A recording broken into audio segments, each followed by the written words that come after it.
I'm Hugh Lee Young. I went into service at the Air Force. I volunteered for the Air Force. I was working in Mobile, and I decided it was about time to do my duty. And my training here in the States almost for 12 months in a B-24 Liberator bomber, which at that time was the largest bomber we had.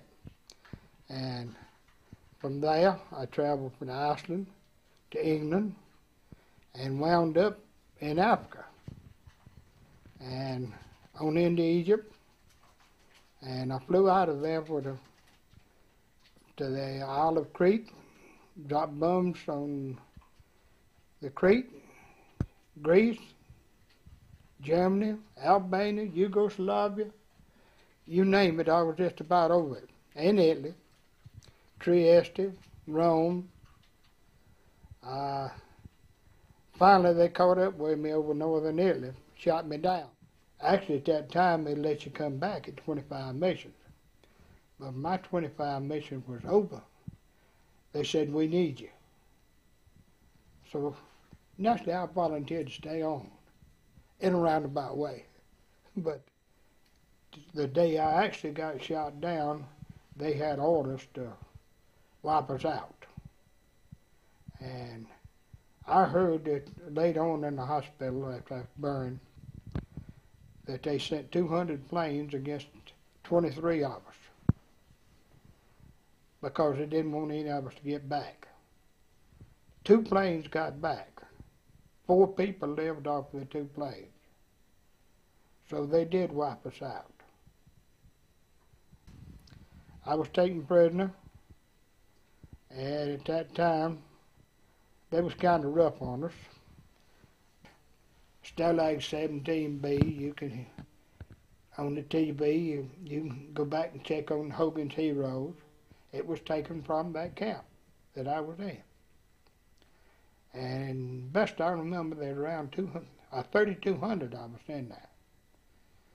We did dig tunnels. I dug on one for about 2 months with another crew. We almost dug day and night with spoons made out of tin cans. But the day we were supposed to leave, one of the main men that helped dug the tunnel was sick, and we put it off to another day. And we found out the Germans were waiting us to come out. We were sold out for 2 quarts of wine. American, probably, somebody, we know who sold us out. We had Christian radios that were slipped into us by the Frenchmen. I don't mean everybody had a radio, but we had enough radios scattered through the camp, and we could listen to the broadcast, and actually we knew what was going on. The invasion, when the invasion started, the morning of the invasion, I was on my bunk, listening to the Christian radio. The invasion started, and the German that I had pretty good relations with come in, and I told him, I said, you might as well go home now. We've invaded the country, and we're going to whip you. I said, we just been playing with you. And he said, how you know? I said, well, I listened to the radio. 999, he said. And he come back in a little bit and says, how did you know?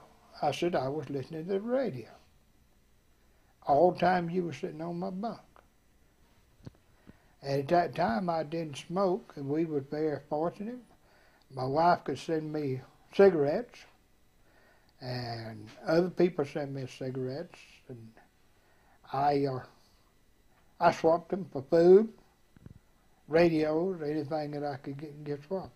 That's the reason there was so many times I was in solitary confinement, because once I was in there, I could trade with the Frenchmen and get stuff and bring it back into camp.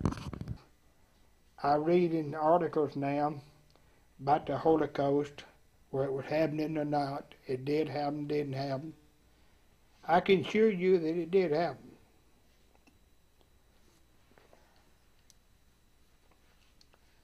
Because I can still smell the flesh, even today.